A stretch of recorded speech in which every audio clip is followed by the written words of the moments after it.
So why did the Supercross series fail under the hands of Milestone? Well, there's a few simple reasons for that. Let's get right into it in no particular order. First off, I think Milestone only released these games for money.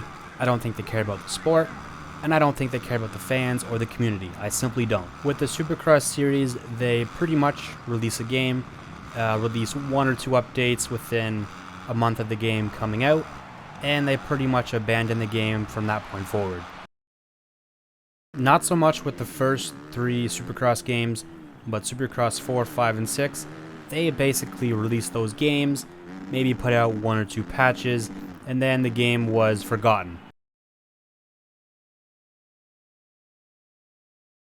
This may be due to the fact that they have a yearly release, and they have to release a Supercross game every year, as well as the MXGP games that they were doing. But me personally, I think Milestone released these games for money and money only. I don't think they cared about the sport.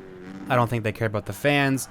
They pretty much just released these games for money, which is fine, but they quite clearly did not care about the fan base. With the first three Supercross games, I think they tried to attract our attention, to get us to keep buying them, and then after the first three games were all different from each other and very good. I think it's quite clear that the last three games just had no love put into them. They were all identical, hardly changed. They did not care whatsoever. They got our attention with the first three games. The last three games, it didn't matter what they did because they already were going to get some good sales, and I think that was their main plan all along. And it shows with the products that they have released to us in these last few years. If you look at the NHL, NBA, NFL games, that's pretty much what the Supercross series is. Basically, a company makes a game about the sport, and they do not care. They just simply do it for money. That's basically all it is. What else is Milestone notoriously well known for? Not listening to fans about the feedback and what we want. Every single year, the fans, including myself, have requested, we want ruts, we want free whips, we want terrain deformation. And what have they done? Just give us something like Reflex, All Out, or Legends where you can throw some fat ass whips, man. Like, come on. That's what we've been asking for 6 games, and they did not deliver. Ruts, ruts are a big part of Supercross.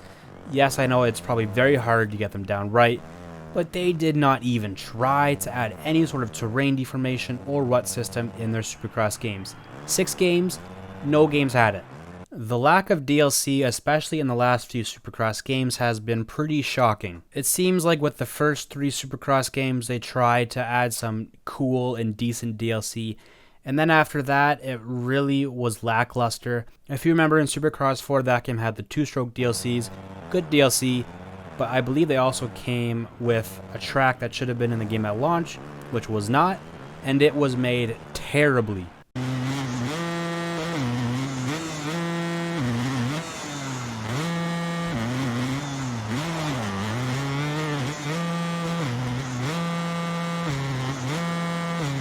They also remade Seattle 2019, and it was a DLC that was remade terribly.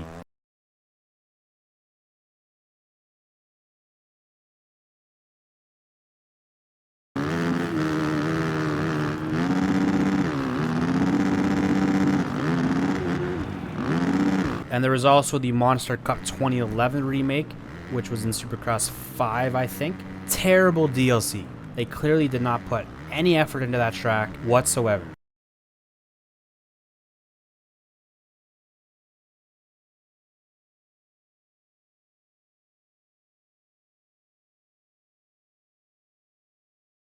The Legends DLC was pretty cool, at least it was for Supercross 3 anyways. But for Supercross 5, they decided to bring in Ryan Dungey for whatever reason, even though he was in Supercross 1. And they didn't even get his Red Bull bike in the game, which was pretty hilarious. For some reason, they decided not to put him on the Makita Suzuki, don't know why. And I think they also had Cole Seely as a legend, which I'm sorry, Cole Seely is a very cool guy. But, come on, he is not a Supercross legend, let's be real. And he was also in the first 3 Supercross games, so I don't know how you can charge him for DLC. That's just mind-boggling. Also, in the Supercross 5 Legends DLC, I'm pretty sure they had the bike sounds wrong. I think the 2-stroke sounded like the 4 strokes for a little bit, or vice versa. It was one of those ways around, the 4-stroke sounding like the 2 strokes. It was one of those. I'm pretty sure it's fixed by now, but that was in the game for at least a couple weeks, which was hilarious that they released DLC that they knew was broken and charged people. And in Supercross 6, I believe that game's been out for like 5 months or more, and the only DLC that they have released for that game, credits multiplier, and I believe 1 or 2 customization packs that are very small, so little effort put into it, it is a joke. And the fact that credits multiplier is still a DLC just blows my mind. Make the credits easier to earn in game, because no one wants to pay $5-10 goddamn dollars to earn credits easier. It's a joke. Their DLC is also so overpriced. For the Legends pack, they want like $15 goddamn dollars, and for the Monster Cup, they want like $10 for a poorly made track, and it's one track. I don't understand how they can charge people so much money for such little content that they clearly just put no effort into.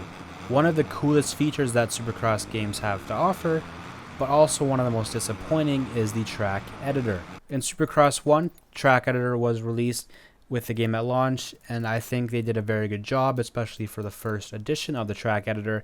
It had lots of different jumps, different corners, and you could also reverse any of the jumps, flip them forwards or backwards, which I believe to this day is the only Supercross game to do this. This is a little feature that they absolutely did not need to take out of their games. Yes, it's a little feature, but it's also a big one because it allows for so much more creativity in tracks and sections and lines, everything. I don't know why they took it out, and I don't know why they have not brought it back, because it is one of the reasons why Supercross 1 has the best track editor. So with Supercross 2, they introduced sand sections, and they also introduced a stadium turn that went up into the stands, and I'm pretty sure they also added split section corners, which was kind of cool. In Supercross 3, I don't think there was any significant changes, except that you can make anything you wanted into sand. I'm pretty sure that's all that was changed. And in Supercross 4, I'm pretty sure the only object they added into track editor was a straightaway with a hill on it that was at Daytona that year. And in Supercross 5, I honestly can't tell you what they added. I don't think they added anything whatsoever. Supercross 6, I haven't touched that game, but I know that the one feature that they did add for it is the fact that you can change the color of the dirt. It doesn't affect the traction or anything like that. It's just a cosmetic feature, and no one cares about it because it's kind of pathetic that it took 6 games to come. Also, the over-under tabletop jumps, whatever they're called, they have just been poorly made the last few games, especially in Supercross 3, and they've never changed them. Don't know why. They haven't allowed us to maybe change the shapes of some of the jumps, some of the corners, add maybe pre-made berms or ruts. None of that. So yes, track editor is one of the biggest features that this game has, but they have just continued to ignore it, and it is so lackluster, and nobody cares about it anymore because they have just clearly not put effort into changing it. The last thing I want to touch on here is Milestone has a lack of innovation in these Supercross games. The only thing I can really think of for innovation is maybe the helmet editor that they released in Supercross 5 and 6. It's a very cool feature, but the fact that it took 5 games to be released is kind of scary. I've always had a few ideas that would immerse you more into the Supercross game. For instance, let's say you're in career mode and you sign for a factory team. It'd be cool if there was a little menu where you could do stuff under the factory tent or walk around in the pit area, that kind of thing, sign autographs, blah blah blah. Or before the actual event starts, you know how they introduce the riders before the night show, maybe you do a lap around the track with the spotlight on you, or you walk around in the crowd high-fiving people, that kind of thing. Or if the AI would change gear throughout your career mode so that they're not wearing the same thing every race. Simple things like that I think would immerse you way more into the game and would be a bit more innovative than what Milestone has done, and it would just make the game a bit better of an experience. So overall, I believe why the Supercross series failed is the lack of DLC, the effort put into the DLC, cost of the DLC, Milestone not listening to their fans about wanting ruts or whips, terrain deformation, never was implemented into their games, the track editor hardly changing, barely or if not any innovation, and also the games being abandoned pretty much right after release. Milestone has basically turned into EA of the motocross series.